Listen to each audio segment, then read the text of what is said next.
على رسول الله وعلى آله وأصحابه أجمعين. أعوذ بالله من الشيطان الرجيم. ولا تجعلوا الله عرضة لأيمانكم أن تبروا وتتقوا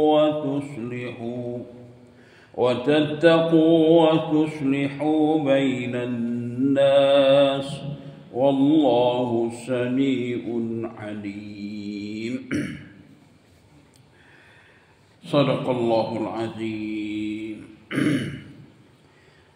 Surah Al-Baqarah ayat 224. 224. Ayat ni setelah Allah Subhanahu wa taala cerita mari kita berkenaan hidup berkeluarga, sehingga cara hidup di pak tidur pun Tuhan royak mari juga. Cuma tafsir itu lebih panjang, lebih luas tu pergi kepada hadis. Di sini ayat yang kita akan baca ni, Tuhan larang kita jangan hidup supoh, untuk tidak buat satu-satu kebajikan. Wala taj'alullaha 'urdatan liaymanikum. Allah berfirman, janganlah kamu jadikan Allah itu supohamu sebagai penghalang. Jadi dia tak say kita orang mukmin ni dia ambil nama Tuhan supoh. Orang kita ni gerung kalau nak kecap supoh-supoh ni. Tapi kalau orang Arab ni kadang-kadang tubik kalimah supoh biasa ya, tubik supoh tubik rengeh mulu. Jadi dia nak royak kita sering janganlah kita supoh ambil nama Tuhan supaya kita ni tak sebuat. Tak boleh nak buat benda tu kerana kusupoh ku tak boleh buat. Ada seorang sahabat nama dia Abdullah ibn Rawahah. Kita royak dah hari tu. Pagi tu berkenaan Abdullah ibn Rawahah ni sahabat Nabi hak diperang di peperangan Mu'tah. Ibnu Rawahah dia ada bertekan sikit telikuh. Telikah dengan apa panggil birah. Tok laki bini dia, tok laki adik dia. Maka jadi tok laki adik dia ni nama dia Bashir ibn Nu'man. Kata Ibnu Rawahah, aku tak mau kecek dengan dia, aku tak siwak baik dah dia, aku tak mau. Ni pokok kita ni nak murid tak ada kira dah. Masa cantung adik-beradik. Jadi ayat ni nak kita ni reti bahawa putus silaturahim di kalangan sama-sama saudara ni adalah dosa yang besar, tak boleh. Sehingga kalau musupoh sekalipun mukena langgar supoh itu. Jadi balik kepada cerita Abdullah ibn Rawahah tadi, dia balas dengan Bashir ibn Umar, bertekan gitulah kerana adik-beradik ni.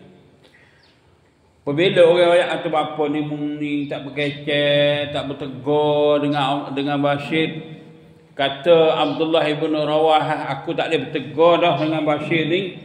Aku tak boleh kerja sama dah dengan dia kerana aku bersumpah dah.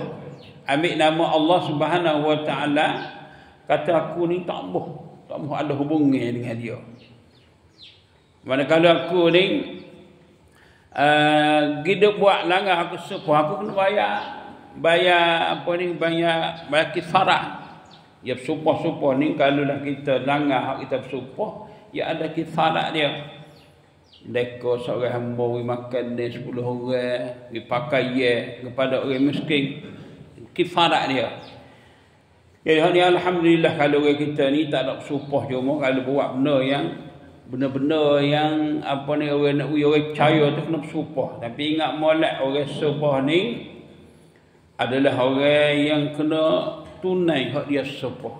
kecuali pasal inilah nak buat benda baik, nak hubung silaturahim adalah benda baik, nak pergi mari di antara adik-beradik benda baik, nak tolong saudara-saudara kita yang susah benda yang baik. Tapi kita tak boleh buat kerana kita duk bersumpah demi Allah, katalah aku ni tak mau masuk dekat dengan dia tu, aku tak mau dia digena belah lah kerana selai air umur maka dia api aku tak mau tolong dah. Padahal tolong orang susah adalah perkara yang wajib. Tapi dia ambil sumpah dia tu sebagai sekat halangan. Dia dah tak tolong dia tu, aku sumpah dah, aku tak mau kecek dengan dia. Tu. Lalu tu dalam ayat ni turunlah cerita ni. Cerita ni jangan dah ambil nama Allah sebagai penghalang buat sumpah antabarru wa tattaqu, daripada melakukan kebaikan dan bertakwa. Hubungan silaturahim ni takwa, takut Tuhan. Nampak ya kita ni atas dunia ni hubungan kita dengan dia, tapi sebenarnya kalau boleh buat lagu tu adalah orang tu orang yang takwa. Bila orang betul yang takwa, dia tak ada nak balas dengan dia. Kalau balas dia tak ada nak dendam. Manusia kita di hari ni hak dendam ni hak besar sekali. Dendam. Kalau Melayu panggil dendam, kita panggil dendam. Dendam dari hati dia. Mau tak marah hari tu tak marah, tapi tak kecek, tak senyum. Jadi perkara dendam ni jadi bara dalam tubuh supaya dia ni tak buat benda-benda yang hak patut kena buat. Wa tattaqu wa tuslihu, dan juga untuk nak memperbaikkan ataupun nak islah di kalangan manusia, bainan nas, di kalangan manusia. Nak suruh kita ni menjadi manusia yang ada hubungan silaturahim. Kita ni kalau apa ni dalam bab fiqh ni dia panggil habsupah. Supah lagu mana kita ni bila melanggar supah, dia seorang itu apa beda dia supah sebagaimana yang kita royak tadi, dia supah. Supah aku ni supah demi Allah. Supah aku mana? Guna nama Tuhan. Wallahi. Guna kata wallahi demi Allah ataupun tallahi, billahi.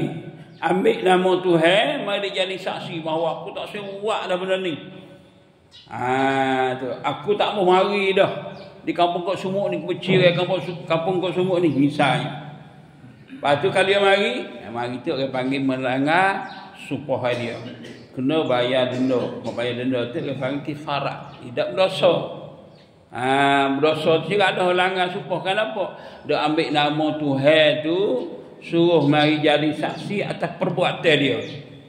Kalau perbuatan tu suatu kebaikan, suatu kebajikan, maka sumpah dia tu walaupun sekali dia kena bayar kifarat, dia kena bayar, kena langgar. Apa tadilah aku tahu mari dah kampung Kok Sumuk ni, tapi kampung Kok Sumuk ni ada adik, ada sepupu, kena pergi. Kalau tu ayat ni kata wala taj'alu, mau kena pergi kerana hak pergi itu adalah kebaikan. Bila mari mana langgar hak dia sumpah. Bila langgar hak sumpah kena bayar kifarat. Oleh itu dah kata wallahu sami'un alim, dan Allah Maha mendengar lagi Maha mengetahui. Hak kita dah buat semua ni. Jadi ayat Maha mendengar, Maha mengetahui, Allah Maha bijaksana, Allah tahu, dan hujung-hujung ayat banyak hadap kecek lagu ni supaya nak tanam dalam diri kita semua ni, nak yakin akidah kita kuat bahawa kita adalah duduk di dalam pemerhatian Allah Subhanahu Wa Taala. Jangan kita lalai, jangan kita lupa, dan jangan kita langgar perintah Allah. Mudah-mudahan dengan satu ayat ni sama-sama kita amal dan kita ikut, selamat kita dunia dan selamat kita akhirat.